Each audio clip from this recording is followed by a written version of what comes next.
let me please give you a little bit of the biodata of Dr. Alexander Berzin. He was born in 1944 in New Jersey, USA, received his PhD from Harvard University in 72 from the Department of Far Eastern Languages and Sanskrit and Indian Studies, specializing in Tibetan Buddhism.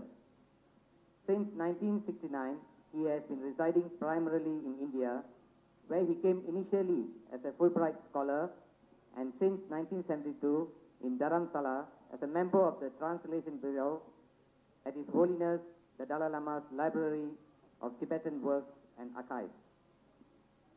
He has been and is still continuing his studies and practice with some of the greatest masters from all four traditions of Tibetan Buddhism, and has published more than a dozen books of translations that are now available in the above-mentioned library in India. Since 1975, he has served as interpreter for several Tibetan masters, primarily His Holiness the Dalai Lama and his three late tutors where they have taught Westerners. In his capacity, he has accompanied Sokong Rinpoche, the late assistant tutor, on two world tours in 1980 and 1982. And then, after the passing away of Rinpoche, he has made two further such tours, lecturing himself in 1984 and 85.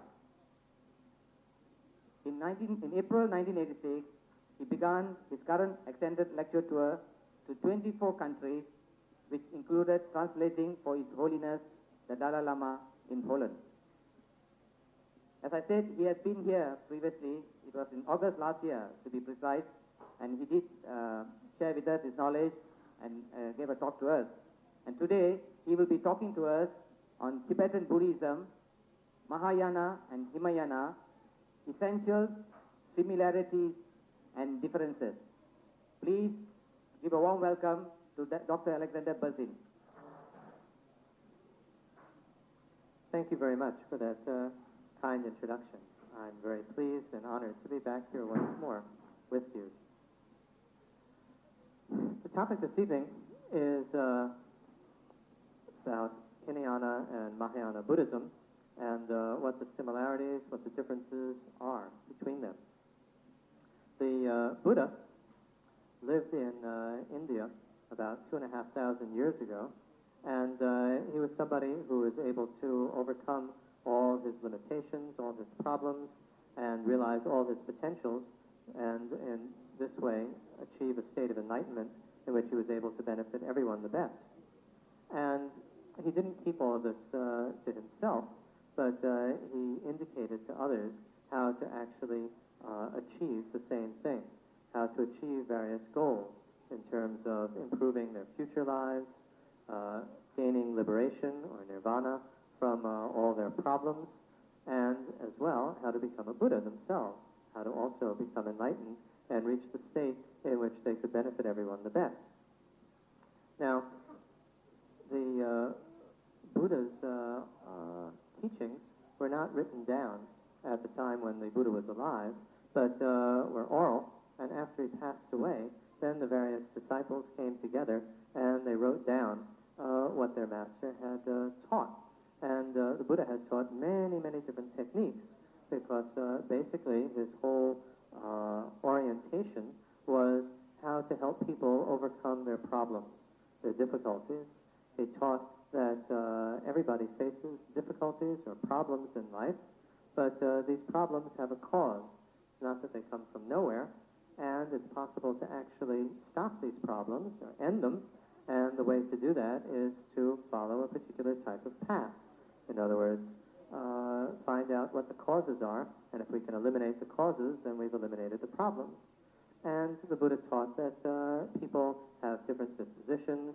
Although people face many common problems, but people are going to have individual things that they're having difficulties with. And based on this, the Buddha did not teach a dogmatic single path that everybody has to follow, but he was very skillful and taught various techniques for everybody to be able to follow in accordance with their needs, their situation, and their dispositions. So, after the Buddha passed away, these disciples came together and they started to write things down. But it was felt that not everything that the Buddha taught could be written down at that time, but it was necessary to keep some things just in an oral form, which would be passed on from teacher to disciple over the following generations until the situations were ripe in India for these teachings to be written down and made more widespread and available. So we have the first portion of the teachings that were written down came to be known as the Hinayana. And this word Hinayana means, first of all, yana is a vehicle of mind. It's a vehicle. It's something that is a way of acting, speaking, practicing, thinking, feeling, and so on, which, like a vehicle, is going to take us to a goal. And this goal here is a modest one. This is what the word hina, of Hinayana, what the connotation of it is. It's leading towards a modest goal. In other words, there are people who are very overwhelmed with their own problems, their own difficulties, and for them to think in terms of everybody's problems would be too much, and so their goal is simply to get out of their problems themselves, because as the saying goes, you can lead a horse to water, but you can't drink for the horse. The horse has to drink itself, and so likewise, everybody has to basically follow the paths by themselves. A Buddha can only indicate or teach how to do it, but it's up to everybody to do it themselves. And so these people would have a modest goal of overcoming their problems themselves, and the Buddha taught an effective way of how to do it. Various techniques within this category.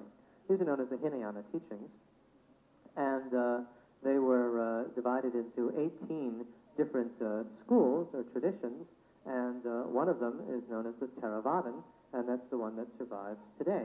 We find that in Sri Lanka, Burma, Thailand, and Laos and Cambodia.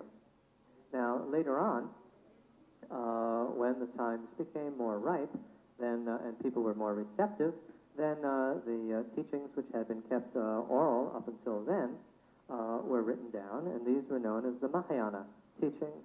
And Mahayana is a vast vehicle, a vast-minded vehicle, for those who are much more vast-minded in their scope. And so it's for those who are not just thinking in terms of themselves, but who are thinking in terms of all others. And the Buddha taught ways in which one can develop a sense of responsibility for others and actually achieve the fullest state that's possible, enlightenment, in order to be able to actually help others the best. And so this is the Mahayana vehicle, and within it, the Buddha taught many, many different types of techniques. The Buddha taught the techniques in the scriptures known as the sutras, which deal with the themes of practice, and he also taught it in texts known as tantras, which were written down much later than these earlier Mahayana teachings. Those were kept oral for a much longer period of time, and eventually they were written down. And the teachings of Tantra, or Tantrayana, are a subcategory within Mahayana. It's not that it's a separate thing, but it's a further, more encompassing type of technique within Mahayana to achieve enlightenment, to be able to benefit everyone the best. But it's involving using all the different aspects of ourselves, namely things like our imagination, the subtle energy systems, so on, the chakras, and all these things within each of us in order to utilize much more subtle levels of consciousness, subtle levels of energy, and so on, which can then lead to a much more efficient way to overcome all our limitations and realize all our potentials to be able to benefit everyone the best. So these teachings came to be written down over time. The early Mahayana was available in India with a little bit of the early Tantra teachings as well. When the Chinese came, the Chinese pilgrims, and they brought it back to China, and we get the development of Mahayana Buddhism in China with a little bit of Tantra. but it was only after the entirety of the Buddhist teachings were written down that the Tibetan pilgrims came to India, and they brought it all back to India, the full entire teaching, or brought it back to Tibet, I mean, the full entire teachings of the Buddha as they developed and evolved and were written down in India. So, when we look at these various things that the Buddha taught, we can see that they're not contradictory to each other, but they're coming out of a similar type of basis. When we speak about the Hinayana and Mahayana, the Mahayana is based on the Hinayana. It is including all the teachings of the Hinayana, but going a little bit further. And when we speak about the Tantrayana, it's including all the teachings of Hinayana, all the teachings of the general sutra path of Mahayana, and going further and giving further type of more subtle techniques. So we could ask, well, what is this basic foundation that all of them are built upon? Foundation is what we find in the Hinayana teachings, and nowadays, as I say, we have the Theravada tradition within the Hinayana. So it's a whole system of practice and belief that's based, first of all, on what's known as taking refuge. Now, taking refuge actually is not something which is passive. It's not saying, oh, Buddha, Buddha, save me, and we expect that Buddha will put his hand on our head and we're saved, but it's something very active. In Buddhism, the approach is always very active, and what refuge is talking about is putting a safe direction in our life. It's going in the direction of what the Buddha achieved, which is the Dharma, what the Buddha indicates, which is basically the attainment of getting rid of all our limitations and realizing all our potentials.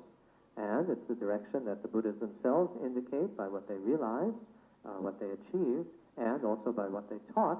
And it's also the direction indicated by the Sangha, or community of those who are very advanced on this path and working towards these goals.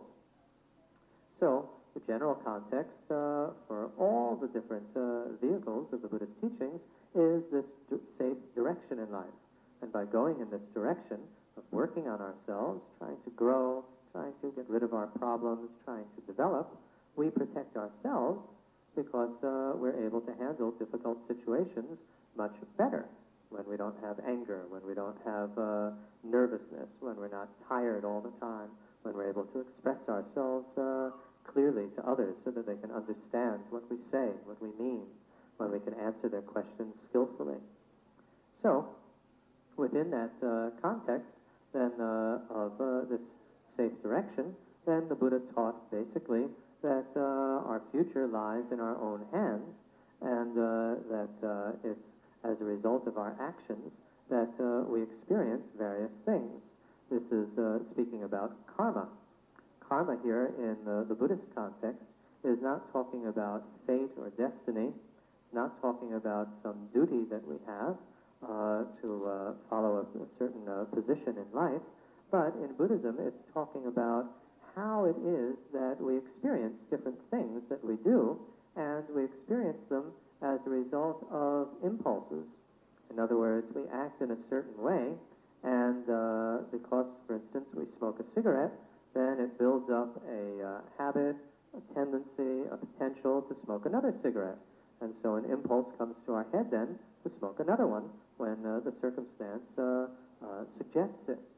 And not only does that impulse arise, which is what karma is talking about, to smoke another cigarette, but also an impulse would arise for our body to get cancer as a result. And so when we experience different problems, things like cancer, things like getting into accidents, and so on, these are come from impulses that come to our head to, let's say, go down a street where we're going to get robbed or beaten up. And why did that impulse come to our head? Came to our head because in previous lives or somewhere in the past, we ourselves had done something very similar. We had beaten up someone else, or we had robbed someone, and that builds up a potential for another impulse to come to our head to either repeat that type of action or for it to happen to us. So the basic ethics in Buddhism is one of recognizing that we are responsible for what happens to us, and so if we act destructively, it produces problems, but if we act in a constructive way, helping others, restraining from hurting them, that's going to lead to happiness. And so we have the basic ethics here in Buddhism of restraining ourselves from acting in a destructive way. And that's going to bring about a better future without problems, without worse rebirths, and so on. This is a common foundation, a common basis in all the Buddhist teachings, comes in the Hinayana corpus of literature that the Buddha taught. We have then different ways of committing ourselves to this type of ethical conduct. We can do it just, in our ordinary behavior as a lay person, but we can also become a monk or a nun and devote our lives to this type of practice and to restraining ourselves from all sorts of unproductive ways of acting. And we find different lineages then, because as I said, the Buddha taught in many different ways, different situations, and so on, so there are slightly different versions. And there are different versions of the monks' and nuns' vows. And so, although we have in the Theravadan tradition now in Southeast Asia, and in the Chinese traditions and in the Tibetan traditions, which are both Mahayana, the Tibetan including Vajrayana, we have lineages of monks and nuns. But their rules are going to be maybe 85% the same, and a little bit of variation on some of the minor rules. So the color of their robes is going to be slightly different, the way in which they wear them, whether it has long sleeves or no sleeves, these sort of things are slightly different, because the Buddhist teachings are something which aren't dogmatic. It's something which can be adopted to different cultures and different societies. So, for instance, in Sri Lanka, Burma, Thailand, where the weather is very hot, the monks would not wear any sleeves. They would go just with a type of shawl over one of their shoulders, and one shoulder would be bare. But in China, where there's a whole emphasis on Confucian propriety and so on, then it was considered not very proper to expose an arm or anything like that, and so the Chinese wore long sleeves. But that really is very insignificant, the difference. The Tibetan tradition, again, wears no sleeves, but slightly different color, because they didn't have the color dye that was available in Southeast Asia. So we have these very minor differences, but really not very significant. All of the traditions then, Hinayana and Mahayana, including Vajrayana, have this basis of ethical self-discipline and traditions of monasteries.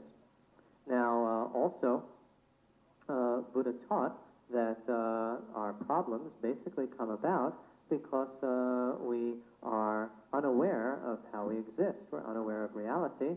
We have all sorts of fantasies about who we are, how other people exist, how our world exists, and so on.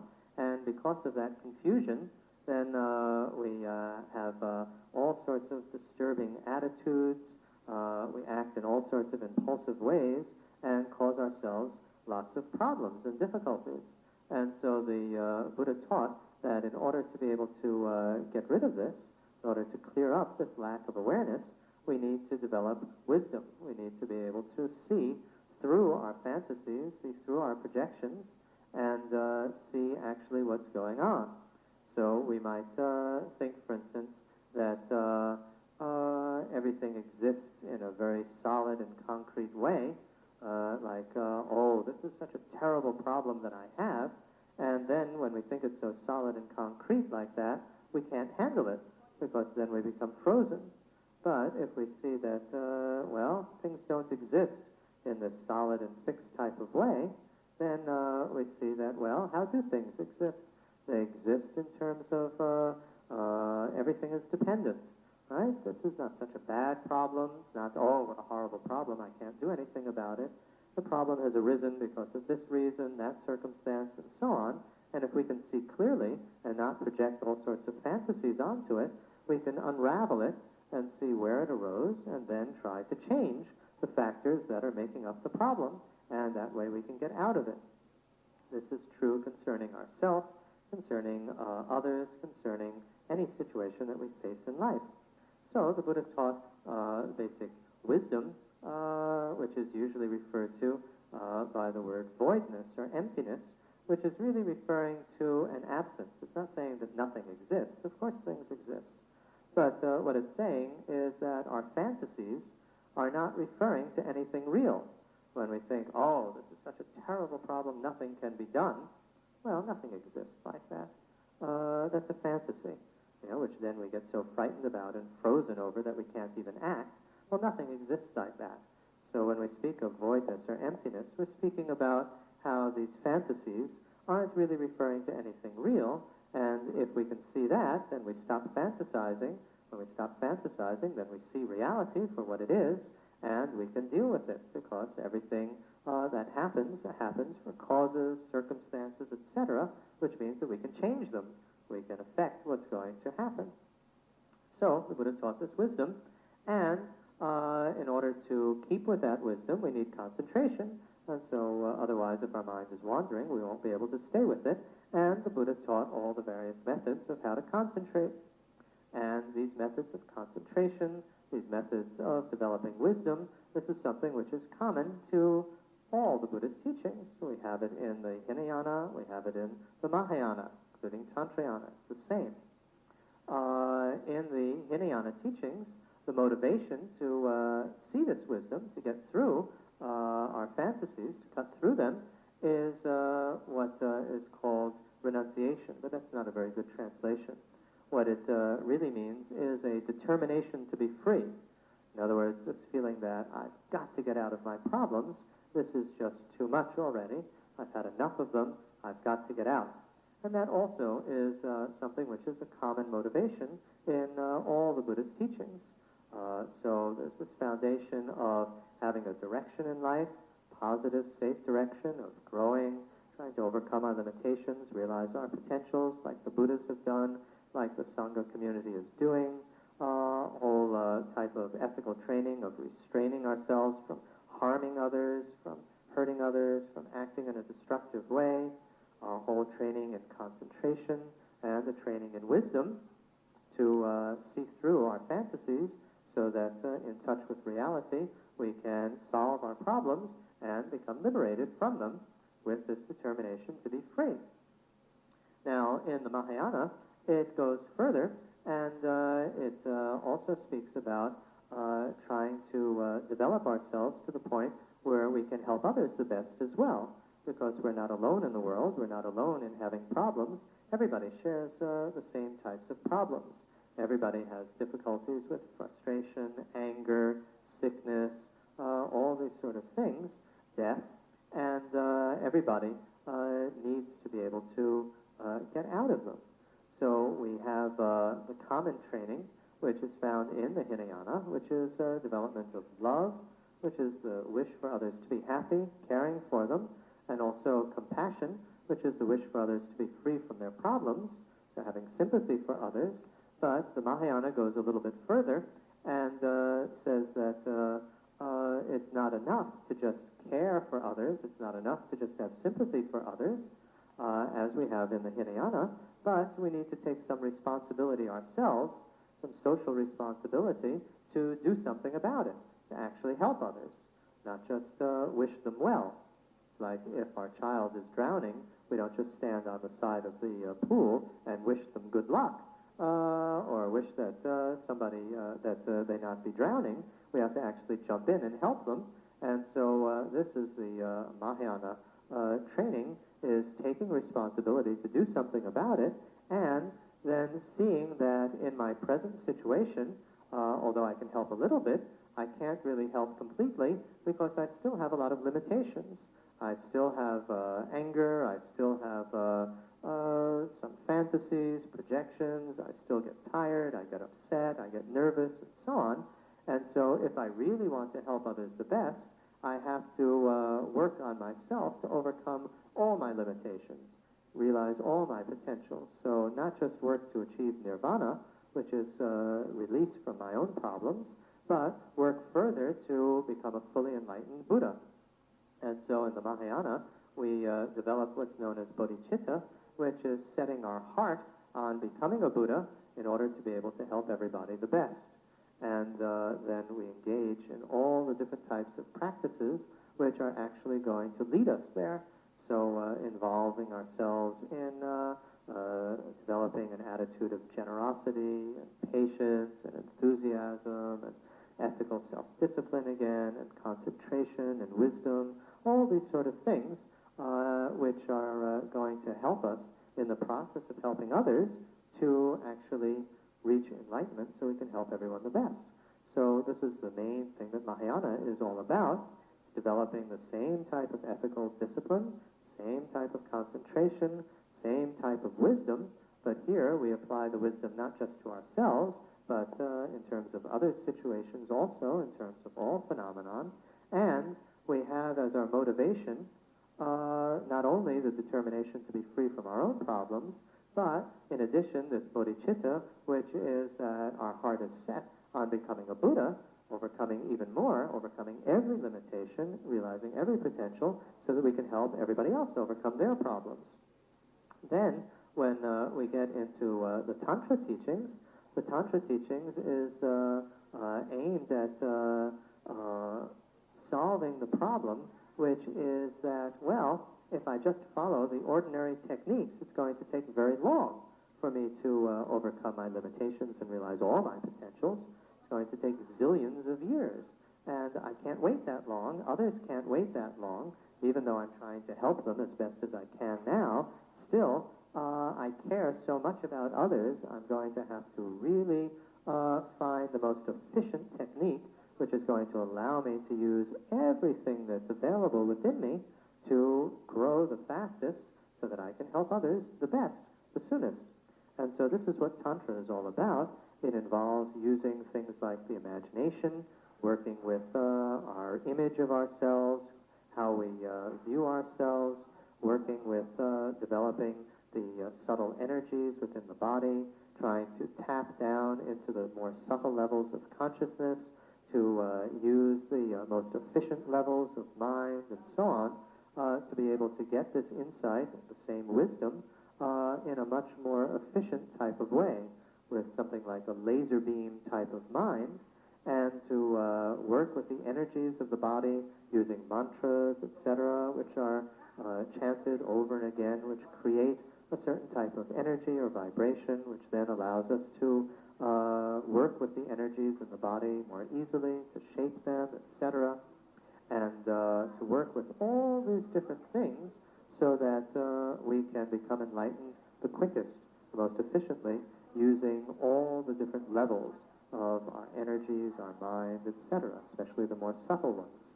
And that involves things like initiations, because to work with these more subtle levels, it's not easy. If we don't really have very proper guidance, we can make a mess of it.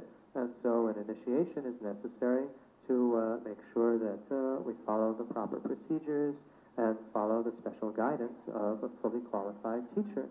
So we have this type of practice, this type of procedure in the Vajrayana or Tantra teachings of the Buddha. It's something which is part of the Mahayana path to achieve enlightenment. So we can see from this brief survey that all the vehicles of the Buddha, various techniques and so on that the Buddha taught, were all designed to try to help others overcome their problems, either their problems with having worse rebirths, making worse rebirths for themselves, or just any type of problem that they might have in any type of existence, or to overcome their inability to help everybody else with their problems. And the Hinayana would be aimed at those who, for whom it would be too much to think in terms of everybody, and so they would work just for themselves, which obviously is necessary. Everybody has to do it themselves. And then the Buddha taught for those who are more vast-minded, who are capable of being more, taking on more responsibility, then he taught the Mahayana methods for for being able to develop ourselves to the fullest so we can help everybody the best, and for those whose compassion is so strong that they can't wait so long to help others and who are willing to put everything into the practice, including their imagination and energy systems and all these things, then the Buddha taught the Tantra methods.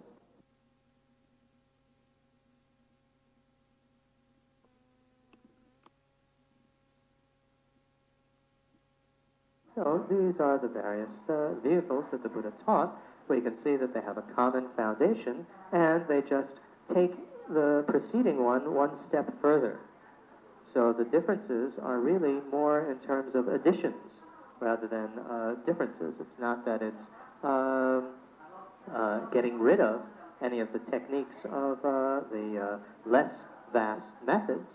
The Mahayana includes all the Hinayana methods, it just adds more. And the Tantrayana, as a subdivision of Mahayana, includes all the ordinary Mahayana methods, but adds some more things to do.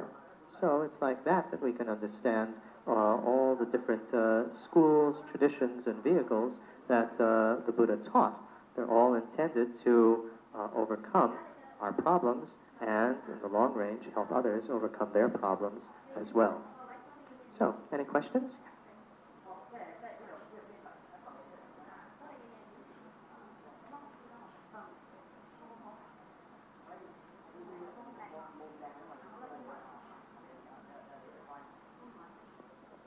Yes? Mm-hmm.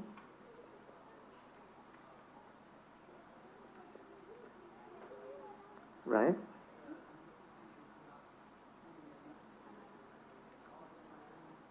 Yes?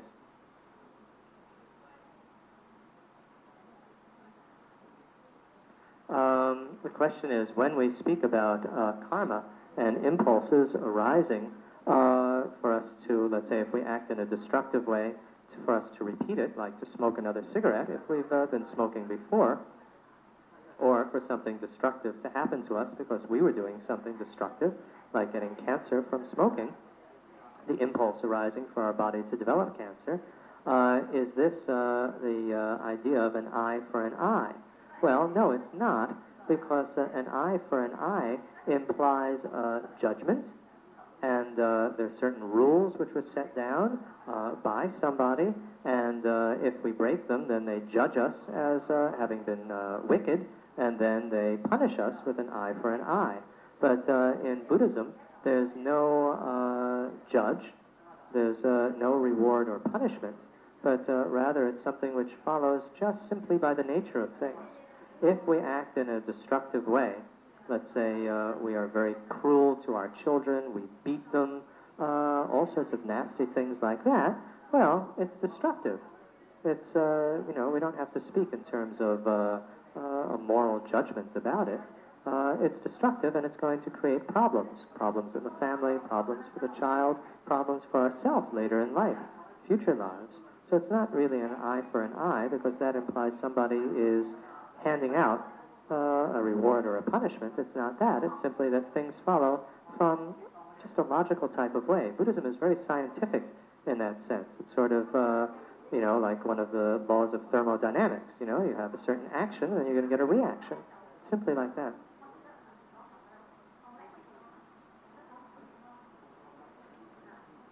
Yes.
question is dealing with the whole process of thinking. Scientists say that we can't stop thinking, and so how does this relate to something like the understanding of voidness and stopping our projections, stopping our fantasies, and all the various techniques which are involved in trying to gain that understanding and gain liberation.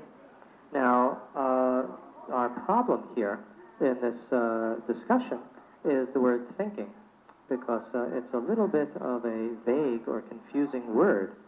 Often, we associate thinking with verbal thinking, chattering in our head, thinking with words, but it can also involve thinking with pictures. I can think about my home, just imagining it. I don't have to actually say, this is my home in my head.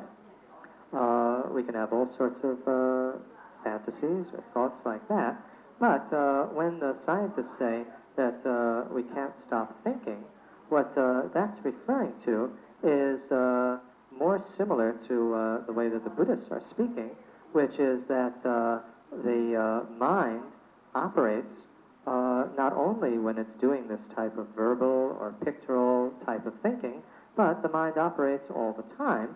And like, for instance, when I was translating for my teacher when he was alive, I used to say to him that when I translate for you, I don't think, because the words just come in my ears and go out my mouth, and I translate. And he said, that's very silly to imagine that you're not thinking. And here he was referring to the fact that, of course, my mind is operating. It's like when we drive a car, we don't have a verbal thought, now I turn the wheel, now I press this pedal, now I do this, now I do that, but our mind is working, our mind is operating. We're seeing clearly what's going on, and we're reacting.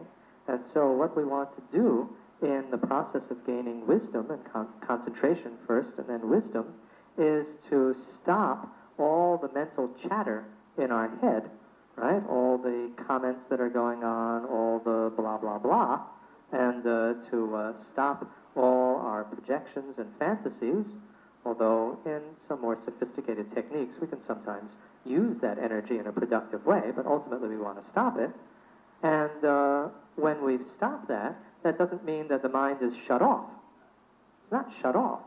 It's operating in a very clear and aware type of way, but without the interference, without the static, without all the garbage in the background, so that then we can see clearly what reality is all about.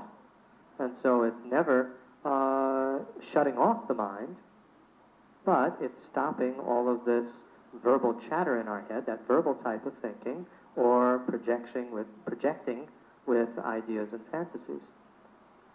So the confusion is about the English word thinking. Often our confusion in approaching Buddhism or any of these Oriental religions in English, approaching it in the English language, is the confusion is going to come from the English words, having very different connotations from the original, and therefore making things very confused. That's true in terms of any of the Oriental religions.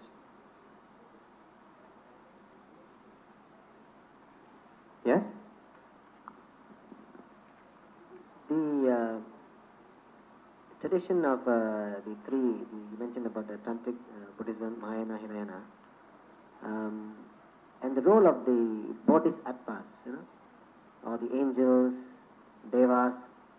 How do you see this in this? How did the Buddha talk about these? The bodhisattvas or devas or angels of the other religions? If Buddha did he make reference, for example, to the Maitreya, Buddha becoming? Was there any reference to, for example, forces like Kuan Yin, Buddha's teachings? And if not, then how did these come into these traditions? The Buddha actually did speak about all these things. As I mentioned in the beginning, nothing was written down when the Buddha was actually alive. It was first kept oral and then written down later. And so when some of the people who follow the first set of teachings which were written down, the Hinayana, when they object to what appears in the Mahayana teachings and saying that's not the words of the Buddha, then the Mahayanas would argue back and say, well, we say that it is because it came from an oral tradition going back to the Buddha, and if you don't accept oral tradition, then your own teachings aren't valid either, because yours came from the oral tradition as well. It was just a shorter oral tradition. Ours is a longer one. So based on that, then there's no reason to refute that these teachings on the various bodhisattvas, like Guan Yin or Maitreya, were likewise the teachings of the Buddha. Now, when we speak about these bodhisattvas, then in a Tantra context, what they are involved with is representing a certain aspect of a fully enlightened state that we are going to work with as a model to help us achieve that enlightened state. And so it is very much involved in a way of changing our self-image. We might think of ourselves as being very shy, I can't help anybody, I can't do anything. But Guan Yin is the whole, what should we say, representation or symbol of compassion, that I do have feelings for others, I can help. And so when we work with this Buddha image of this Bodhisattva Guan Yin, what we're trying to do by imagining that we are Guan Yin, we're imagining that we are able to, that we do have this self-image, this positive self-image of a Guan Yin. Because if we think that I can't help anybody, I'm shy, then we don't try. But if we think, no, I do have feeling, I do have a capacity to help, then we will overcome our shyness and will actually involve ourselves in helping others. So this is the usage of these various bodhisattvas, etc., in Buddhism. When we have various types of, what should we say, offerings and pujas and chanting and all these things to the Buddhas and bodhisattvas, the whole purpose of that is, on the one hand, to show respect, and respect here doesn't imply any fear that if we don't show respect, then somehow they're going to cause trouble for us. It's not that. We're showing respect not simply out of a great joy in terms of looking at their attainments and rejoicing in that, although we do have that aspect in Buddhism, but it is, it's not for wanting to then, what should we say, convince them to help us as an external being, but instead it's showing respect for what the goal that we're aiming for, those who have achieved it, and our own potential to be able to achieve it ourselves. So when people make these offerings and so on, they can pray to these bodhisattvas, but it is basically asking for inspiration. The Buddhas and bodhisattvas can help us to achieve various goals only if we ourselves are receptive. It's sort of like if you have a magnet can only attract iron, it can't attract a piece of earth, or it can't attract wood. So this is the type of attitude that's had towards these bodhisattvas. If we're not using them as a model for ourselves in the Tantra path, but we're simply praying to them and make offerings to them, it's to be inspired so that we can follow their example.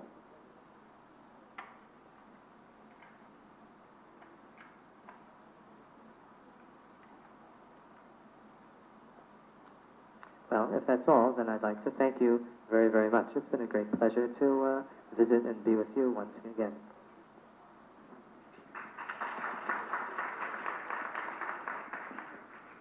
Thank you, Dr. Alex, if I may call you that. Dear brothers and sisters, I hope you have enjoyed this very interesting talk that the brother has spent with us for the last 1 hour. And he has been with us last year, as I said, and I'm sure he'll be again with us next year, come this time. And Ah, yes. Actually, that's a good point. We have been looking forward to him. We have been making preparations. We have got very close to holding a big meeting to prepare for his arrival, but we have not got close enough. I hope with you, brother, you can send the vibrations and bring him for the next trip. Anyway, Doctor is traveling far and wide and giving lectures, talks, and we wish him well, all the success, and we hope, as I said, to see him again. Doctor, it is our traditional way to share with you or to give you a small token in appreciation for the time you have spent with us. I'm sorry that we slightly delayed your talk, but all the same, we waited for it and we enjoyed it, and I hope you will accept this small token of our appreciation. The wrapper seems to say love, and it is actually love wrapped all the way, and in it actually it contains the various spiritual, educational and service activities that we carry out, all written in the form of books, all written in the form of songs. So may I call upon Sister Ui, who is our very staunch Buddhist, to kindly come forward to hand over this small gift to Dr. Alex. Sister Ui.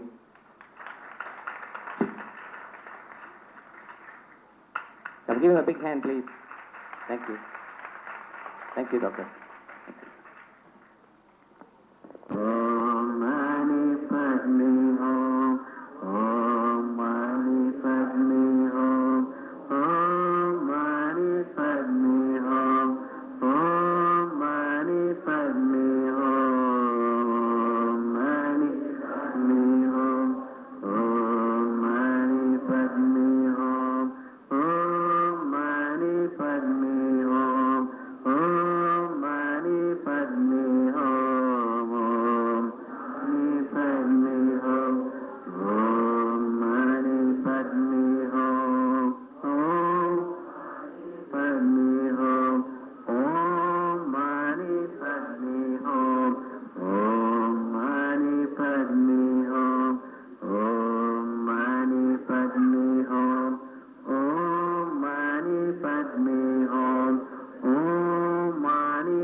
Padme